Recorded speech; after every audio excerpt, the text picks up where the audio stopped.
exhibits, and even play a game to win exclusive NUS premiums. We also hope you will help fill up the post-event survey that can be found in the app after today's event. The QR code of the web app is shown here. So please, bookmark this for easy access. We will be having a panel discussion and a short break. We would like to invite you, the audience, to be part of this conversation by sending in your questions. We will be using Poll Everywhere for this segment, so please bookmark this too. This QR code will be shown later. Thank you, everyone. In line with this year's theme, Temasek Polytechnic's Temasek SkillsFuture Academy is pleased to offer all attendees a free micro-learning course on Industry 4.0. Curated by domain experts from the School of Engineering in Temasek Polytechnic, the course provides a brief overview of the 4 industrial revolutions. This will allow learners to gain understanding into Industry 4.0 and its implications on businesses, economy, and the workforce. The microlearning course will also identify the 12 technologies that will identify and enable Industry 4.0. Participants can access the course on their mobile phones on the go. This is in line with the vision to create a new way of continuous learning that is bite-sized and caters to the needs of working adults, by empowering them to learn at their own time and at their own pace. The QR code to sign up for the course is shown on the projection screen.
Today, joining us as the guest of honor is Mr. Chee Hong Tat, Senior Minister of State for Ministry of Trade and Industry and Ministry of Education. He will be arriving shortly, and I would like to invite you to join me in welcoming him.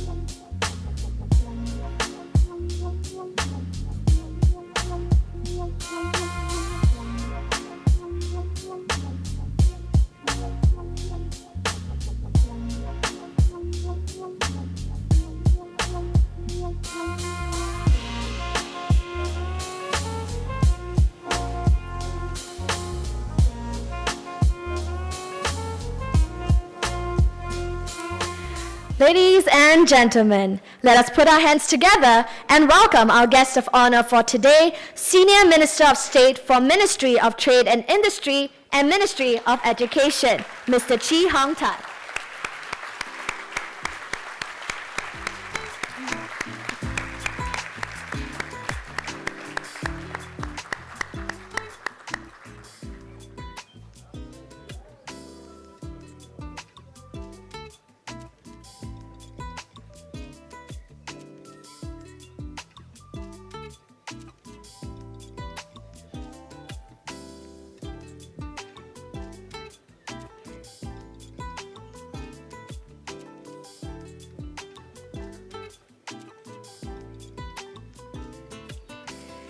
It is now my pleasure to invite Mr. Professor Tan Eng Chai, President, National University of Singapore, on stage for his welcome address. Professor Tan, please.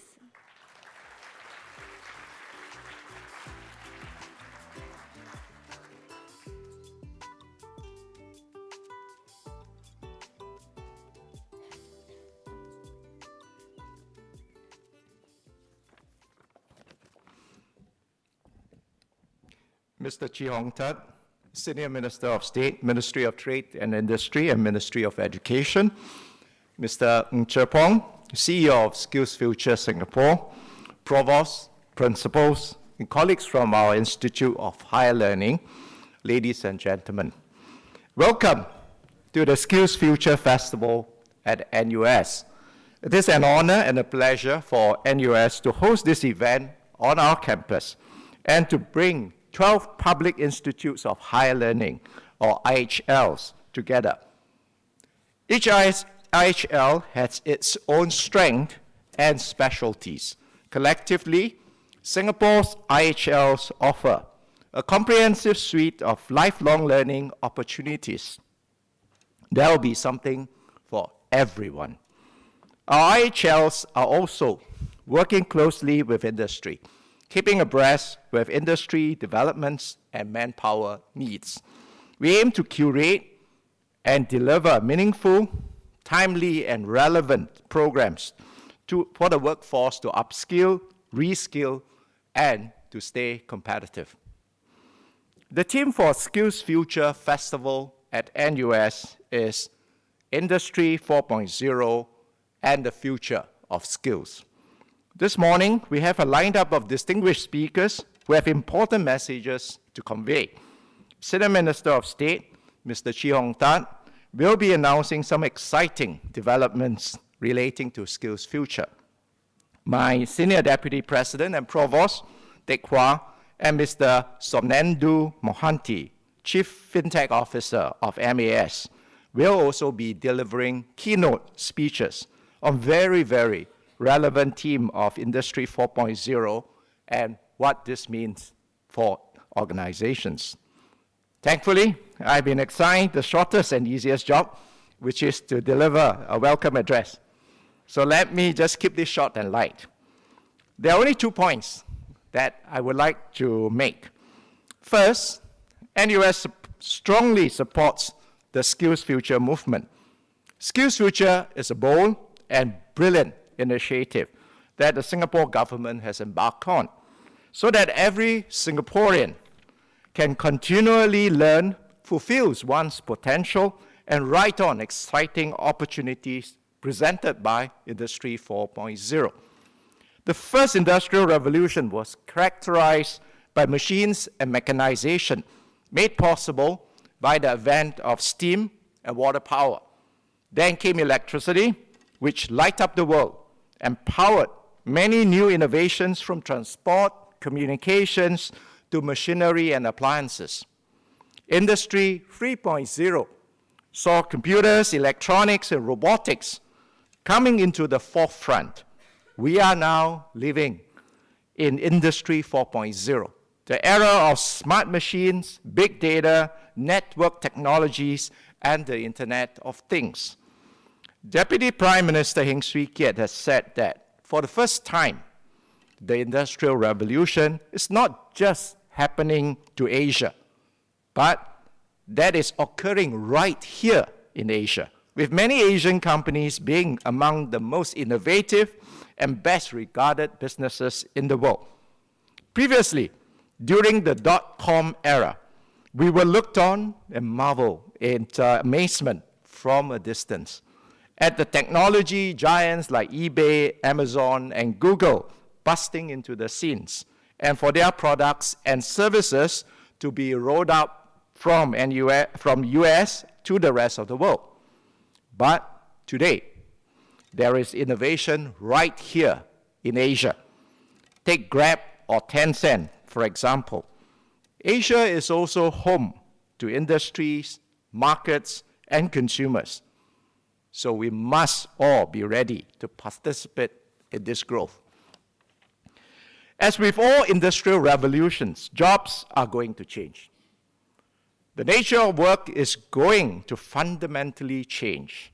Many of the emerging roles and skills in demand are in areas like artificial intelligence, machine learning, data analytics, and the various IT aspects such as cybersecurity. The future economy is one where digitization holds the key to unlock much of the productivity and innovation potential of businesses. SkillsFuture presents the platform for you to acquire, deepen, and accelerate the right digital skill sets and mindsets. Take a look at the industry transformation maps and skills frameworks that have been developed by MTI and the various ministries. You can chart your own learning journey and career development paths according to your interests, aspirations, and inclinations. My second point today is that NUS is committed to preparing our graduates for a world of lifelong learning. NUS initiated a lifelong learners program, which is the first in any university around the world. And it is a commitment by NUS that NUS enrollment will be valid for 20 years. Now, learning does not end after graduation. Our graduates enjoy automatic enrollment into all our continuing education programs, and we will share a lifelong relationship with them. Beyond curating continuing education courses, our core education system at NUS aims to help all students become more intellectually versatile, to prepare them for a future of lifelong learning. This marks a fundamental shift in NUS education.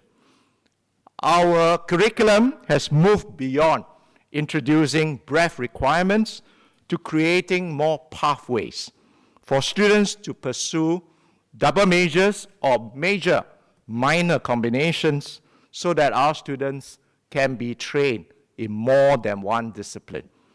We also recognize that it is critical to strengthen the horizontal foundation competencies through a solid general education program so that students can engage with deep learning across a broad range of specializations in future, wherever their careers can take them.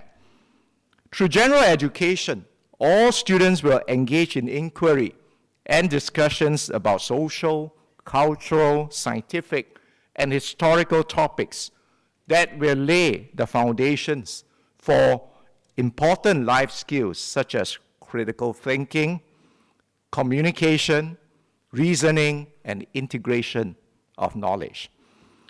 The general education framework has a forward-thinking orientation with new skills in computational thinking and design thinking being embedded. Before I conclude, I would like to encourage everyone to take time to explore and experience the SkillsFuture Festival. There is an exciting program lined up. Later this afternoon, there will be many workshops and taster classes. For those who have not stepped into a classroom for some years now, you may be surprised how much learning modes and delivery have changed. It is no longer just chalk and talk or closed book exams in examination halls. Learning today is far more flexible, interactive, and experiential.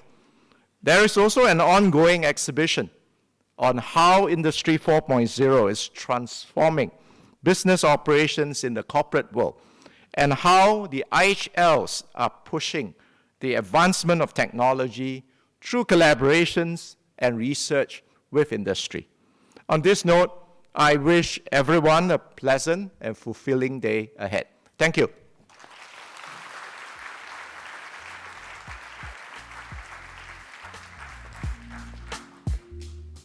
Thank you, Professor Tan.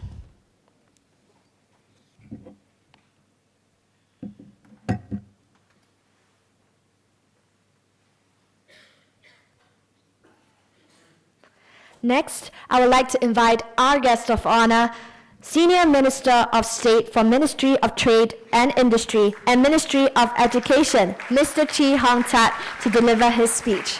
Mr. Chee, please.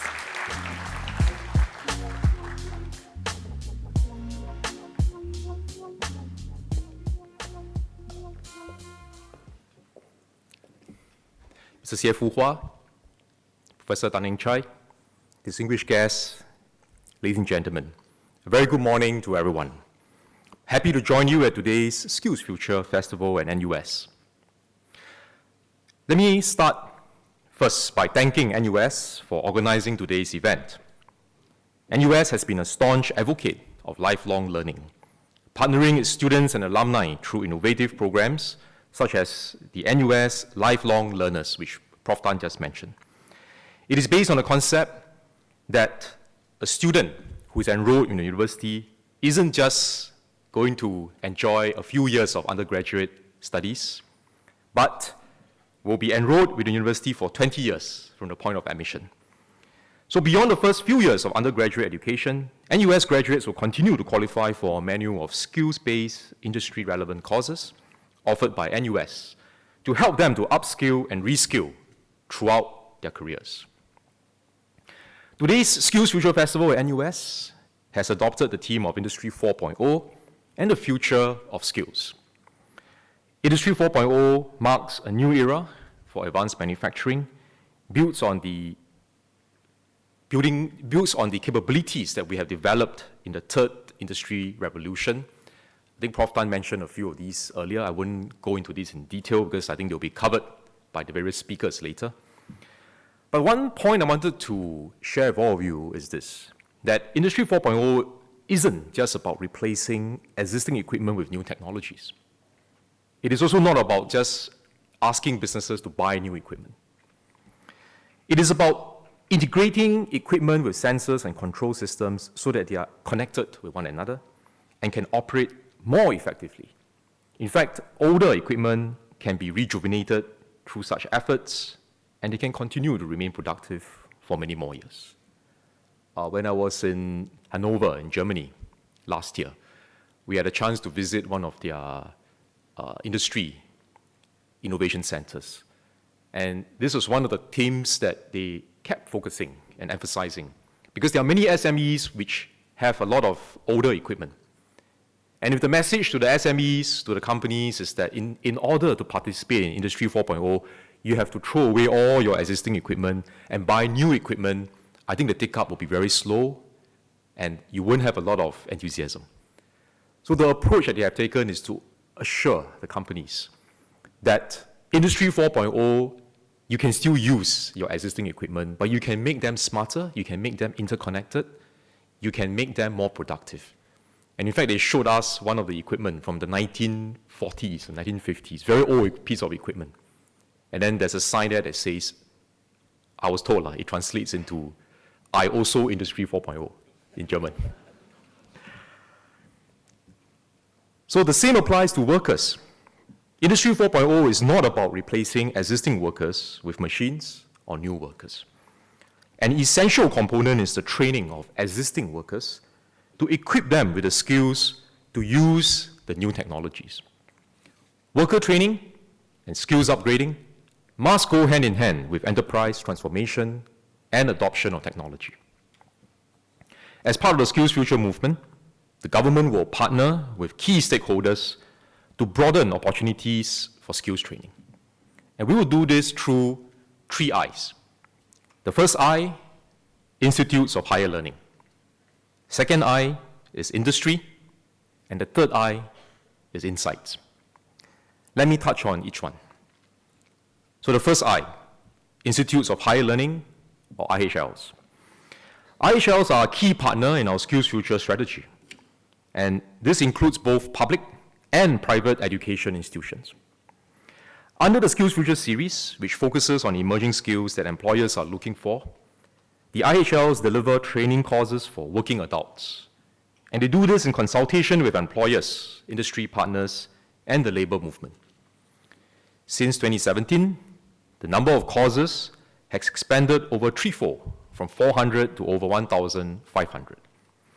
As at March 2019, close to 40,000 individuals have signed up for SkillsFuture series courses. Our IHLs will continue to ramp up their efforts to provide more training places for our workers in areas that will prepare them for Industry 4.0. Here I want to acknowledge the hard work that has been put in by our colleagues from the IHLs. I know it's not easy for our IHLs to move from what is more full-time PET to CET, which is a newer area for many of them. But I salute our colleagues who are working very hard in the various IHLs. They're putting in a lot of effort. It's also part of their transformation to take on a new role because they know this is important for Singapore's future. So this new role expands the scope of our IHLs beyond PET to also take on CET as a core part of their mandate. And this is something which will stay relevant to our workers, to their alumni, and I hope will benefit Singaporeans in different sectors. But it is hard work. So I want to acknowledge and I want to thank our colleagues from the IHLs for putting in all this effort to enable the building up of capabilities in this transformation journey. Let me touch on some of these areas that we will be doing more of. First, NUS will introduce a Master of Science in Industry 4.0 next month. This is a first-of-its-kind graduate degree program focusing on Industry 4.0. It taps on curricula across 5 NUS academic units and covers subjects such as data analytics, digital infrastructure, and transformation systems, as well as deep learning. This program will also give adult learners the opportunity to apply their classroom learning in the real world through an industrial attachment. Second, NUS is expanding its partnerships with organizations under its all-you-can-learn model to provide customized training modules for these organizations. Today, we will witness MOU signings to formalize NUS's collaborations with 5 organizations. Third, Temasek Polytechnic will be launching a micro-learning course in Industry 4.0.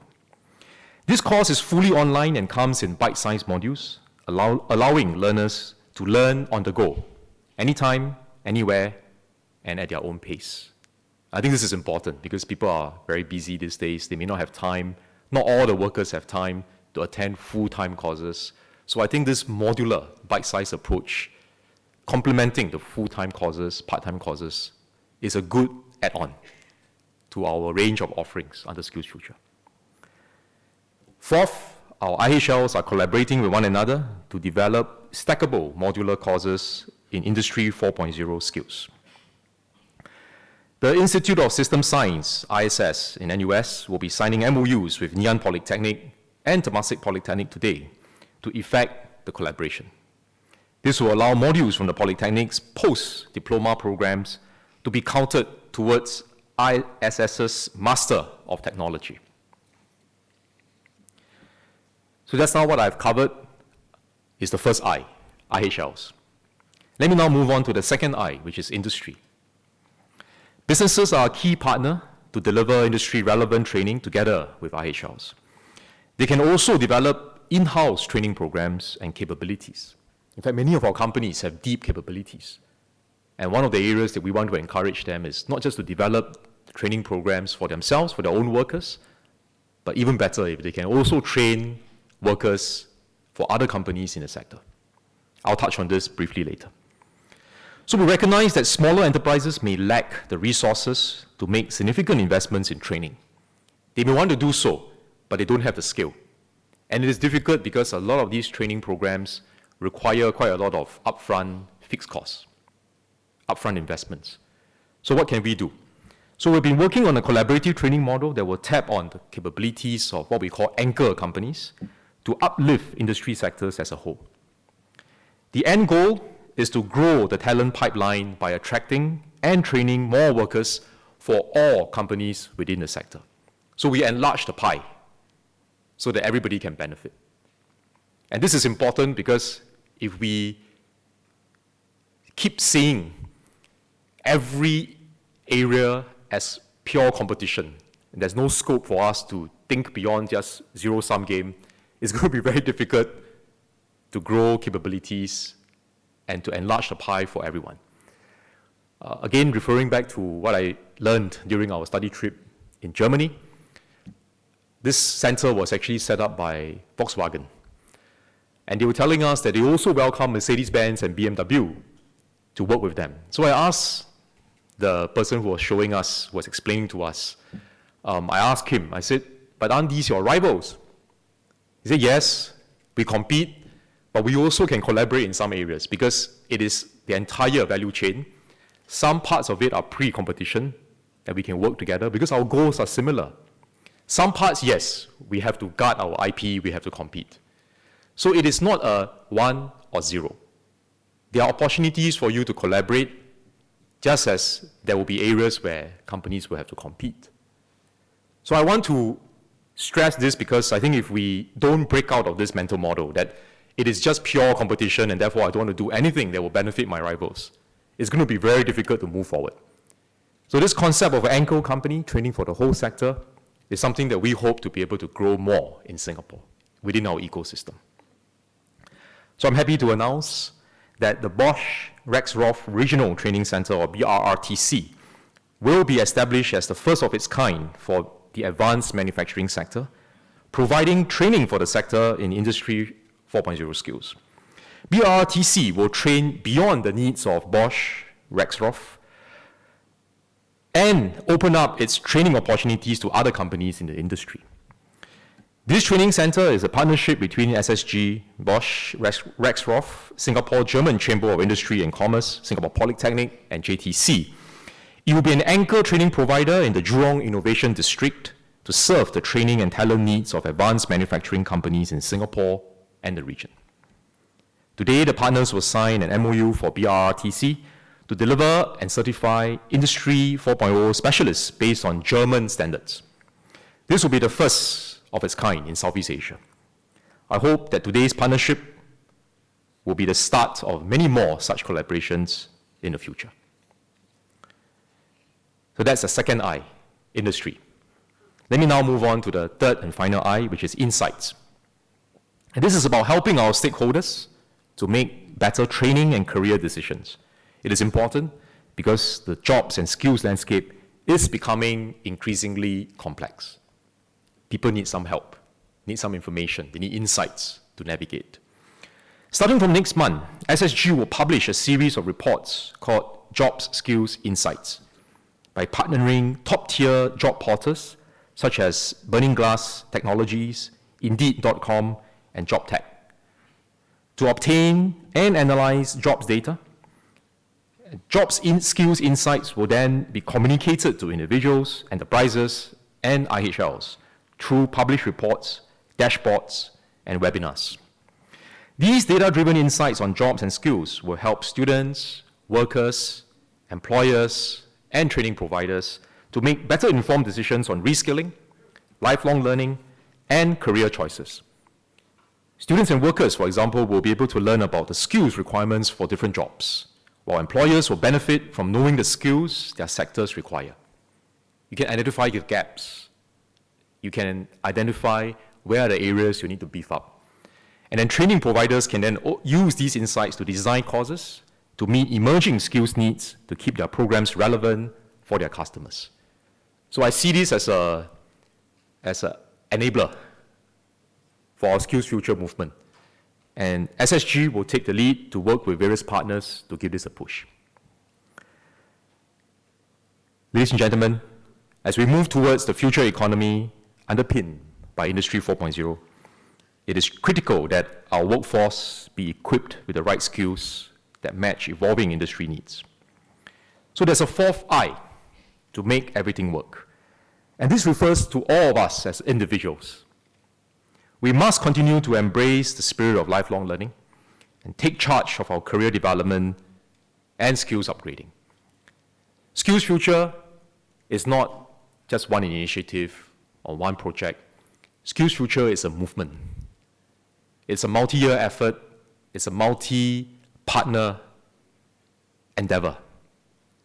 It's a movement that we hope will seed the passion for learning amongst our people.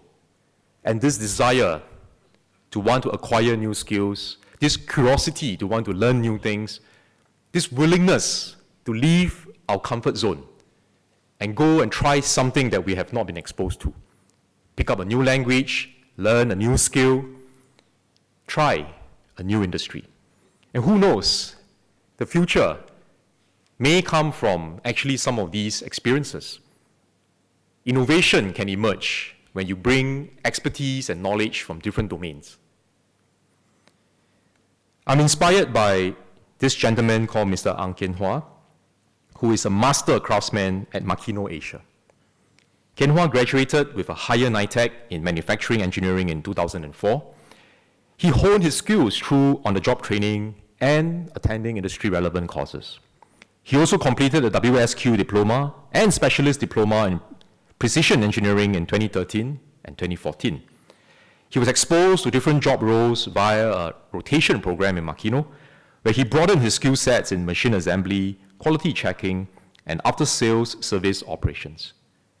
Kian Hua was certified by Singapore Manufacturing Federation as a master craftsman in 2015. He's now a coach for his team, trainer for new hires, and he supervises ITE students on attachment to Makino Asia. Kian Hua's story shows the importance of having a passion for lifelong learning and skills mastery, and how individuals can play a proactive role in seeking out opportunities to upgrade our existing skills and acquire new skills. Let us unite around this common purpose and work together to prepare our enterprises and workers for Industry 4.0, so that Singapore's economy can remain competitive and we can continue to provide better jobs, better pay, and a better life for our people. Thank you very much.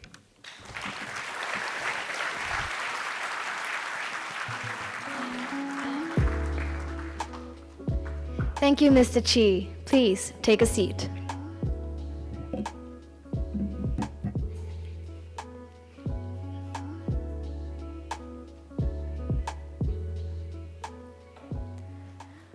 Moving forward, let us welcome Professor Ho Teck Hwa, Senior Deputy President and Provost, National University of Singapore, on stage for his keynote address. Professor Ho, please.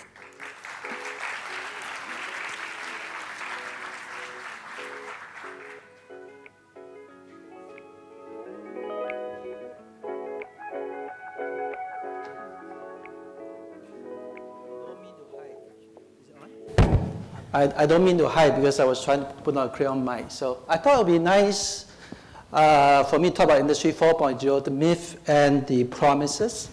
So I talked to many people about Industry 4.0. The first reaction they have typically is very afraid or uncertain. So, and many times there are many misperceptions out there. So I thought we'll take this opportunity to fix those too. So if you look at the 4 industrial revolutions, the first one, second one, third one, and fourth one. The first one is all about steam engines, second one is about electricity, third one is about computing, fourth one is about Internet of Things. And the big thing about things, why are people afraid of Industry 4.0? Why? The first thing actually is this, that because you're going to have smart machine that is as good as human. We are afraid of people replacing us.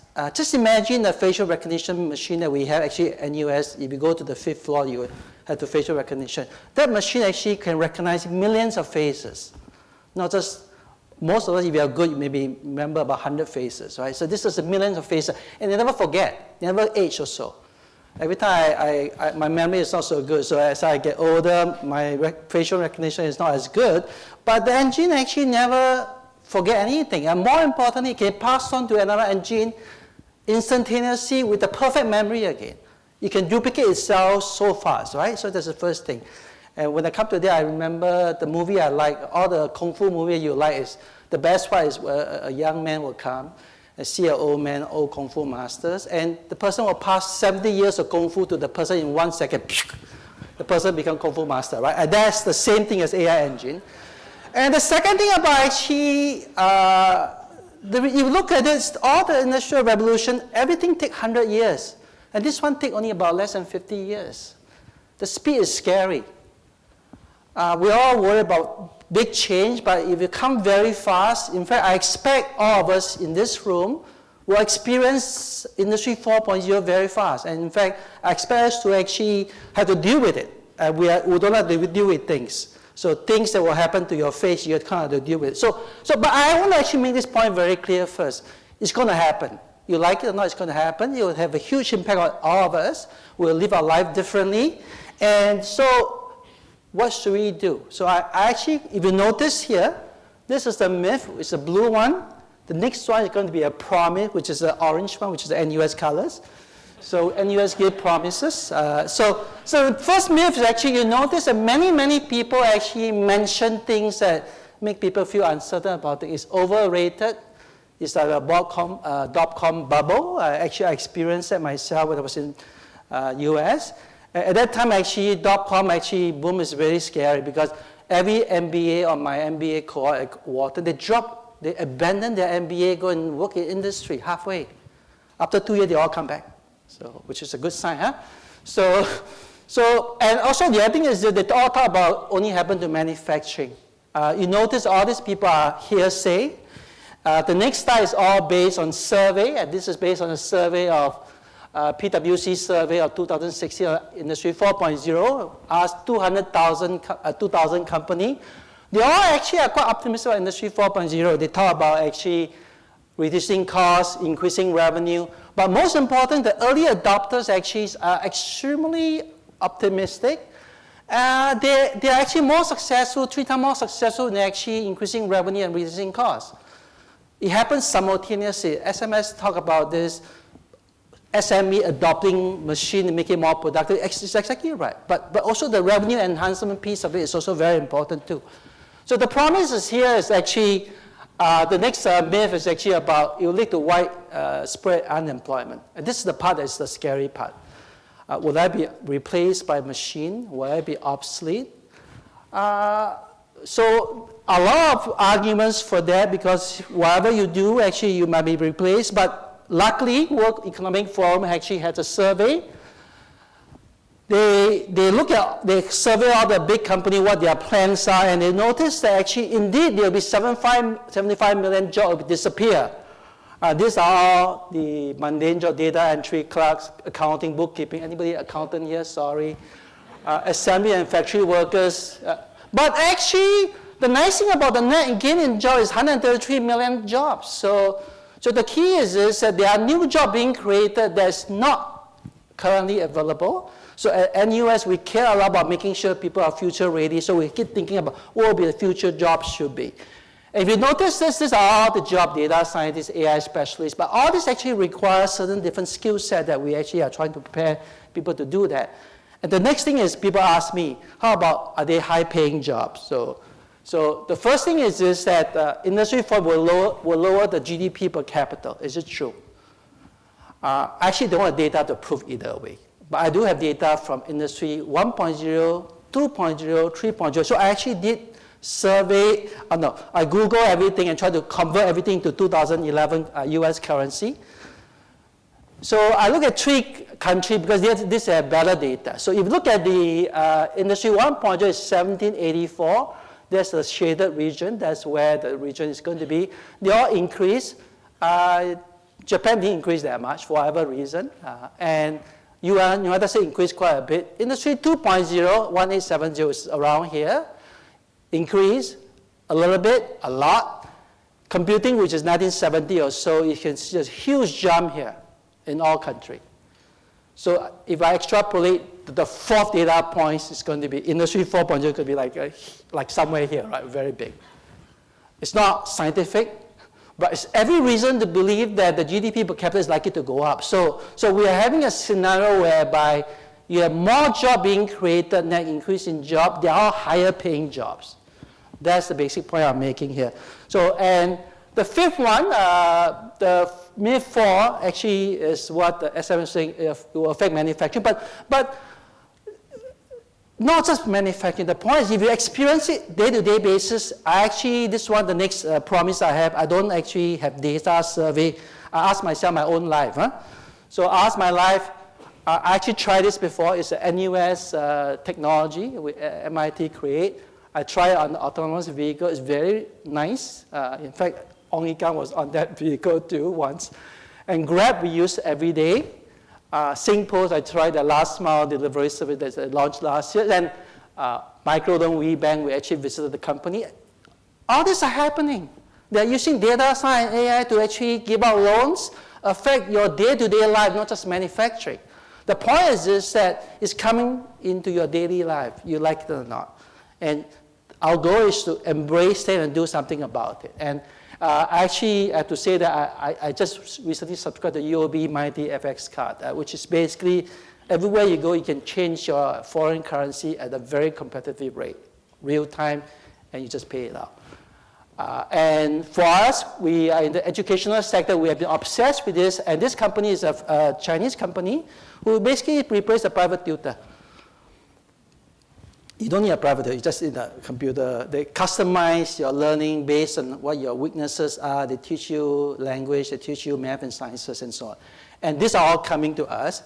And finally, actually, myth number 5, this is the one that I thought SMN made a very good point about SME, because a lot of people think that only big company will benefit from Industry 4.0. It's not true. It's affecting us, it affects small companies. In fact, I've been running AI Singapore. I have to say that many of the startups are actually smaller companies. They are trying to disrupt the industry. So a lot of times, bigger firm might be in a way slower.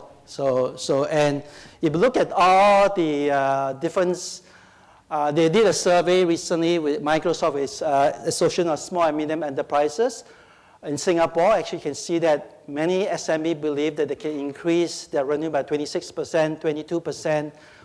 Someone did a survey in Australia too, same thing. But the most important thing for me is this, that it's about this one. You actually are able to do things differently compared to the past. You are able to actually do different things. Unlike, of course, cost saving is nice, but I always tell people that the best thing is you can launch a new service and product that expand the pie for the industry, right? That's what we're trying to do here. So I actually give you 5 myths and 5 promises. what's NUS role in this? So I want one takeaway, because I know you'll forget what I say after this. So I think hard about it. I have many things I want to say, but this is thing that I thought is useful. So I actually want to think of NUS as a skill integrator for Industry 4.0. Let me just tell you what the basic idea behind this first. So if you ask anybody what is the most valuable company in the world, Apple. And Apple sells a smartphone. Why is it so actually powerful as a company? So you look at them. I look at all these famous companies, Qualcomm, Intel, Toshiba, Broadcom. All these are big company. But they are just providing a little piece in the entire smartphone. And in the way, Apple is the one that integrate all the pieces into a nice platform, so it's become useful for all of us here in the room. And if you look at them, they actually even go one step forward. Besides hardware, they also have a software company, service company, retail company. In the way, when I see Apple, we are seamlessly going back from, let's say, Fine all the way to WhatsApp, whatever. It's like changing jobs. Huh? So the way I think about this is very simple. When you go from one to the other apps, it's like changing job. They provide a platform so that changing job is so easy to do. So I'm not asking people to job hopping. So I'm saying that because your platform is so powerful that you have the skill set, you can seamlessly change from one job to the other job. So because of this insight, I actually look at my NUS course offering. In fact, I encourage all my IHL friends to do the same thing. So I did one class called Bachelor of IT Software Engineer. NUS offered the degree. And I go through all the modules that they have to take to finish the degree. And I noticed that it's scary. 71% of the core course have been offered by some of them for free or small fees. Don't tell MOE about that, so we'll be in trouble with. And 100% of elective modules are available for free. The only one that's you need content for NUS is only 5 pieces here. They are all the soft thing. Professional, ethical, social issue in computing, industrial practice, this practicum, which is an industry practice, communication. So you notice it's no technical subject. So as an IHL, I worry because these are people who potentially can go and sit in for a class on internet and just learn something about them. But our value creation has to be linking all these pieces in together to produce some fruits. It's integration of skill set, right? So we've been thinking hard about it, and in fact, because of this, I have to say, we launched Industry 4.0. It was a very difficult exercise to do. As a provost, I never felt had to beg so many people in my life, so I had to beg the dean for all the 5 schools, please, please, please. Because otherwise, there's no way you can launch a degree that cut across 5 schools. And Kai Cheng is there, Kai Cheng will know. You have to really, really go very low, so which we did. And on top of that, actually, we insist that there's a capstone application project because why? Because we really want them to apply. You ask yourself a question. I took electrical engineering as a first degree. I learned many subjects. I got A+ in most of the subjects. Frankly, I don't have a clue how to link them together. And frankly, I asked the professors, do you know how to link them together? From power system to electronic? Not really. And so we have to prepare our professors to do the same thing too. So, but I think very clear for me, our value creation has to be integration of skill set. So that it become alive, it become relevant, just like Apple, it become useful for an individual and for the company, right? So let me just wrap it up. I have 6 minutes, okay, good. I'm summarizing, just in case you remember the wrong thing. I want you to remember the right thing. So first, Industry 4 is here to stay. You like it or not, it's there, it's happening. Second, Industry 4 will result in a net creation of a job. So tell your friends not to worry because we will have more interesting jobs and more importantly, they're high-paying jobs. They'll get paid more.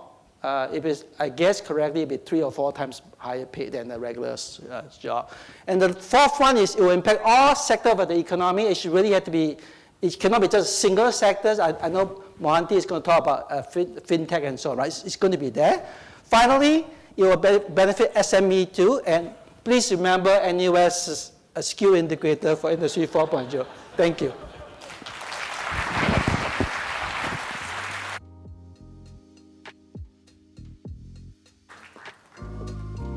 Thank you, Professor Ho.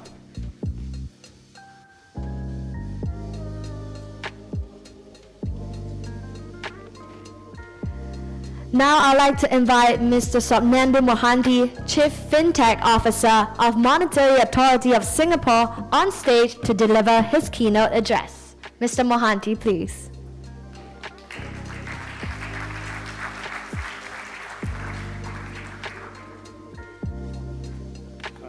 Good morning.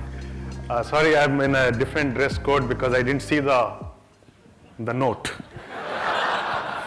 I realized that when you are the fourth speaker, 3/4 of the content is gone. So the best thing to do is don't have any slide and don't have any notes. So it will not be a keynote, we'll be talking. So let's do that. Again, thanks for having me. I'm the Chief FinTech Officer, so I'll not talk about FinTech much today, but I'll start with this. I was in Africa last week. We did a big partnership between MAS and Central Bank of Kenya. We brought 50 African countries together to talk about a bigger partnership between Asia and Africa. 3 examples I want to share, and then we'll talk about 4.0, but I'm not going to talk about 4.0, I'll talk about 3.5. So let's see what 3.5 means. First example, there's a Singapore-based FinTech startup who is working in Africa now. They're working with the Masai Mara tribes, there are many tribes out there. They're converting their livestock. A lot of this, 70% of world's food comes from small farmers. And these farmers have livestock as their only asset, which they use during crisis. And this company is using blockchain, AI, cloud to convert this livestock to token on the platform and use this as a collateral for financing these poor farmers during crisis. They're using all those technology tools available in the 4.0 to transform, which was a non-existence capital, to a new capital. They used a word called dead capital. The capital didn't exist, and they created a new liquidity. The second example, another Singapore-based FinTech startup is creating a micro-pension plan for 2 billion people around the world who are outside the pension structure. They're using AI, machine learning, and cloud. Yesterday, OCBC Bank connected to a bank in Philippines called Union Bank of Philippines, and they connected to many rural banks and they got the rural banks to the grid of main clearing system, payment system, through a blockchain network. There are a few things to learn from this experience. Right out of Singapore, they're impacting global world. They're impacting something in Africa, they're impacting in Philippines, and this is the possibility which this new industrial revolution is bringing. It is showing being small is not a constraint. If you understand technology better, you can drive remarkable impact. The second thing, it shows that we are expanding, we are not decreasing. These 2 billion people didn't have a pension plan. Using technology, we have created a new business opportunity. This livestock, which was not part of the capital system, is now part of the capital system because using technology, we are expanding. Thankfully, if you compared to other sector, financial sector is expanding due to 4.0. It's going to create more jobs, it's going to create new opportunity, it's going to change people's life. But as I promised, I'm not going to talk about 4.0, I'll talk about 3.5. Why? Because before you get there, especially in financial sector, there has to be a foundational shift from 3.0 to 4.0. And that foundational shift has got 3 characteristics. One is establishing a foundational infrastructure for the future. What is foundational infrastructure? It has got 3 elements: trust, technology, and talent. In this whole world of physical to digital transformation, we are not going to see each other physically much. It will be faceless, presence-less transactions. What is required? Many countries are leapfrogging what they're calling as a foundational tech stack. Great example is India, the Aadhaar system. We have our own tech stack in Singapore. SyncPass, MyInfo. What does that mean? There are 4 elements which will establish the future trust as we interact in this system where we don't see each other. First is establishing a trusted digital identity. The reason I'm saying this because before we get excited about 4.0, these are the fundamental infrastructure countries will start build before we see the full impact of 4.0. We will see countries putting national infrastructure on identity, be it individual, be it corporate. It has to be trusted, managed by a trusted institution. The second piece which will come is called trusted data. AI will not run unless you have a trusted data underlying. There will be an effort, and there is an effort across the globe to build trusted data infrastructure. We have MyInfo in Singapore as an example. There are in India, there are Aadhaar, and many countries are building trusted data infrastructure. The third piece, which I think previous speakers spoke about, is right to consent. In the world of AI, one thing we always worry, do we have power to consent what the AI is doing to us? So there's a need for many countries to put a trusted consent infrastructure, which means we have the right as a citizen to share data to third party who are building application. And the fourth piece is what we call as a public infrastructure in the digital rail, trusted payment system, trusted know your customer database, trusted trade finance infrastructure. So as countries are preparing for 4.0, they're building this fundamental foundational infrastructure to establish a trust across continent within the jurisdiction so that we can build truly sustainable 4.0. There are 4 technology which is impacting policymaker thinking, which is driving again the 4.0 change. Use of cloud. Policymakers are reacting and they are putting together regulations around how to use cloud so that there's a sustainable, trusted way to use cloud in this new world where data is growing exponentially. Use of blockchain. Many people are skeptical, but I strongly believe any great technology will start with this skeptical view, but they're going to rapidly change because, especially blockchain, because it has got interesting correlation with the data. The whole 4.0 is going to be driven by data as we know. Countries are now going to get very nationalistic on data. They are not going to allow countries to take that data and build application and charge them high fee. They're going to shut down access. They're going to be more nationalistic. They're going to create ring fence accessing their respective data. So there's a greater fear that countries will shut down access data. So then you need something like blockchain to be able to use the data, either moving the data from those countries and create insights and opportunity. Especially for Singapore, a small country, we don't have a lot of data, but we need to work with many countries within a trusted way so that we can use that data to create new product, hopefully out of Singapore. And the use of API. I personally believe if one technology is going to affect the job market or the construct of job market is the growth of APIs. What API is doing to the market, it is unbundling sectors. Take the example of financial sector. We have many asset class, insurance companies, wealth management companies, retail businesses. What APIs are doing, they're unbundling front office, middle office, back office to small chunks of value-added services, and they're getting out of the system. And what fintechs are doing, they're building value services and giving it back to the banks and saying that you don't need to have this in your own house. We are going to provide you services, use our API, I'm going to connect all this thing. This is the new construct. How does it affect job market?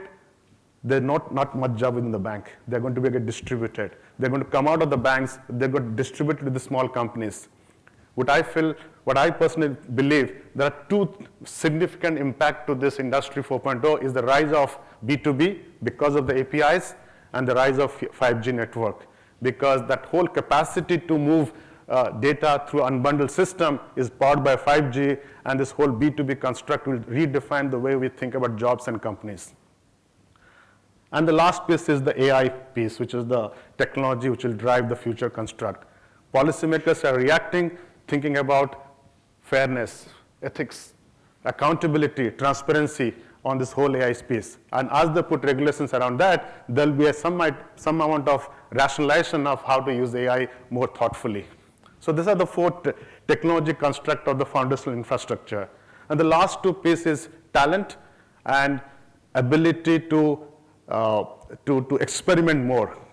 Why talent is critical? Because without talent, the new construct is not possible. A lot of investment, a lot of policymakers are thinking how to reconstruct or redefine the talent pool we have, which supports our sector. And as we all know, there's a popular concept called sandbox. Regulators are responding to this new infrastructure by doing a lot of experiment, which is not part of their old thinking. And I always make this comment that policymaking through white paper is a useless exercise. Because technology is moving at a speed. By the time policymakers take white paper, think about it, put it in law, 3 years' time, technology becomes obsolete. And they're doing policy for legacy. That is not going to work. Policymakers have to respond with a lot of experiments and react and fine-tune their policy. There's no time for white paper. A lot of experiments. I hope NUS gets it as part of the curriculum.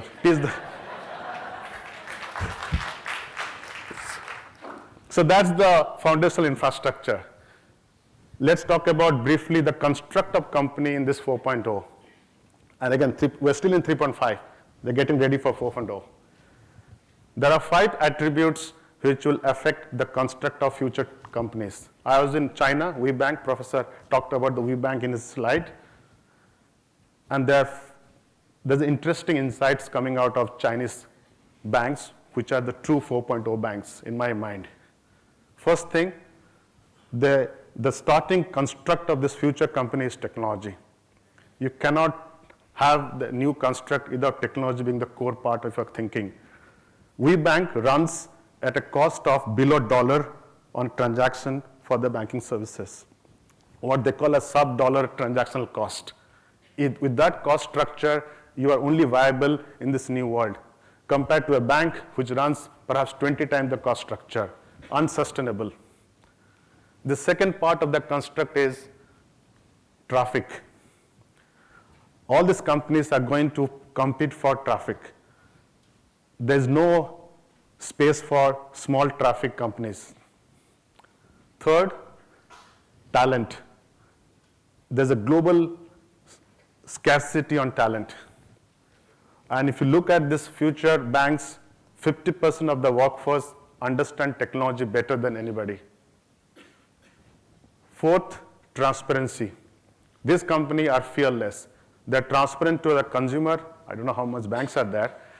They're transparent to the consumer. They're very transparent to their stakeholder. And they're going to be, I use the word going to be transparent to the regulators. They're still on the journey. And the last part of their construct is timing. Good luck. Because these companies have a unique ability to stay low for a long period of time, waiting for the timing. And at the right timing, they explode, and they become a great company in 19 days or 20 days. What we see as an optics that this company has become big in 20 days is not true. This company was lying low for many years, and they were looking for the right timing to hit and explode. So this is the characteristic of the future companies you're going to work for. So when you are working in these companies, watch out for the signals. If this company has 5 construct, work for them. I hope we have a lot of such company in Singapore. And the last piece I want to leave in this whole 3.5 construct is how do we, what does it mean to all of us who are already in the workforce, and what it means to the people who are joining NUS, the new workforce. There are a few things going to change for us. We will become increasingly irrelevant in this workforce. We need to upskill ourselves. We need to get ready for this new construct. And that makes us a little more uncertain about our own future. So we need to upskill. I don't want to repeat. I think a previous speaker spoke about what we need to do. NUS has a lot of courses, some free courses. Go and take it, upskill yourself. The piece which I think will be interesting is that there's a remarkable opportunity for gender balance back into the game. Because of this remarkable cloud-based AI technology, women in the workforce will increase because the mobility constraint they had in many emerging markets not to come out of the home to work is now gone. This technology, this company are going to tap into the homes of many small houses. Very talented women sitting there not getting into the workforce will start coming out. So men, wake up. You are getting more and stronger competition by talented women sitting and coming to the workforce because of the 4.0. And the third piece is your compensation structure. That is going to change. You are not going to sit there and hide behind large paychecks. You will be an entrepreneur for this company, which means the compensation structure will move from cash to equity and cash. So you have to work hard to make the company successful. You will be rewarded by more equity, less cash component. So the era of taking a big cash payout is gone. So as you're getting ready for the future construct, which is good because it brings much more accountability for all of us as you work for these companies. And the fourth piece is that the era of working for a large company is gone. As the B2B market is, business-to-business market is expanding, there will be smaller company, will be working for small firms, and will be visible, will be exposed. Any incompetency will be visible instantly. There's no chance for hiding behind anybody. So be careful and be ready for this, and you will be exposed to massive attrition, massive restructuring because of this nature of the company getting created in this new world. For the people who are joining NUS, new talent, I think there's interesting shift happening. I think this notion, one of the myths I want to add to Professor Tekwa is that the STEM will be the dominant education driver for the 4.0 may not be true. We will see a very equal balance between humanities, arts, economics, and science coming together. Because there'll be a balance, there'll be a much more holistic education required for this new construct. Because AI, data, cloud, when you bring together, you must understand how a Masai Mara tribe works. You must understand how they operate in their local ecosystem. You must empathize with those people. Then only you can build great product. You don't need engineers alone. We need humanities, social scientists. You need economics specialists to understand the business behind this. Combining all the three will drive the new construct. So for people joining the new age workforce should be balanced between the three signs. So that's the 3.5. I think my sense is that while we talk about the speed at which things are moving, we are all concerned about will we be ready for catching up with the speed. My sense is, at least for financial sector, till 3.5 comes in, 4.0 will take some time. But I want to I have 2.5 minutes left, something for Singapore to think hard. The biggest opportunity of 4.0 is actually going to be for emerging market. They're going to leapfrog the construct of the 3.0 dramatically. What Singapore should do, we should rapidly capture this change and behave like what we used to behave 50 years back as a pioneer country. We have to think what we have is no more relevant. We have to build a fresh infrastructure, a fresh construct, and leapfrog what we have. Unless we do that, emerging market will leapfrog their infrastructure. They will shut down access to data, and our ability to be part of this global growth will restrict. So my sense is that what 4.0 is going to do, that is going to bring greater distribution of wealth. As this emerging market will understand the value of the data, they will extract price for this. So what we should do, we should build far more collaboration, far more partnership, far more trust between the countries around us, build trusted data corridor, build far more collaboration in terms of bringing them to Singapore as part of the educational process, being far more integration in the way we think about solutions together. That's what MAS is doing. We are actually going around, and building partnership with many countries, trying to understand what they need, trying to understand get some insight from this country, and together we're trying to build the future construct of financial services. Unless we do collaborate, responding to 4.0 will be a big challenge for Singapore. With that, I must leave with some optimism. I think my professor had this lovely slide he talked about. Let me see whether I can bring it back. Sorry, I want to use your slide. Okay. Thanks. So let's quickly cross-check. We have 40 minutes. Yes, 4 is going to stay, but we need 3.5.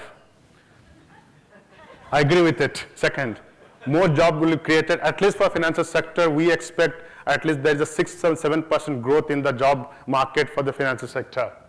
GDP, yes, I think he has taken the data from McKinsey report. They're projecting some few $1 trillion, $3.5 trillion growth in GDP because of 4.0. Yes, it impacts all sector of economy, but we don't know what the economy looks like. It will be completely different. The whole economy will look completely different in terms of what we call a sector, may not be a sector in future. They're all merged, they're all mixed. It will be completely integrated sector. Very hard to point which sector is growing. They're all getting mixed together. I fully agree. It's going to benefit small enterprise. In fact, I want to end this session by saying the future of the 4.0 economy will be driven by small, super talented entrepreneurs running small company, giving better value and greater value. And that's the future of the 4.0. With that, hopefully NUS delivers its promise. Thank you very much.